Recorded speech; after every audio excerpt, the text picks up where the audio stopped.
দুইজন পুরুষ এখন তাঁবুর মধ্যে আছে, একটা হচ্ছে ইমাম হুসাইন আর একটা হচ্ছে জয়নুল আবেদিন। জয়নুল আবেদিন বেমারি, অসুস্থ, একবার উঠলে পড়ে যায়, আবার উঠতে পারে না, দাঁড়াইতে পারে না। ইমাম হুসাইন তাঁবুর মধ্যে যুদ্ধের পোশাক পরতেছেন। জয়নুল আবেদিন বলতেছে, আপনি যাবেন না, আপনাকে তারা শহীদ করে ফেলবে, আমি যাব জিহাদের ময়দানে। আমার ভাইয়ের একটা অসুস্থ মানুষ নবীর প্রেমে, নবীর নাতির জন্য কেমন পাগল ছিল, সে জিহাদের ময়দানে যাইতে চায়।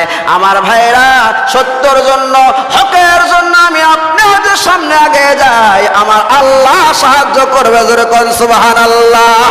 এবার জয়নুল আবেদিনকে ইমাম হোসাইন বলতেছে, না তুমি থাকো, তুমিও যদি শহীদ হয়ে যাও তাহলে নবীর বংশের বাতি কে জ্বালাবে, বলুন না সুবহানাল্লাহ।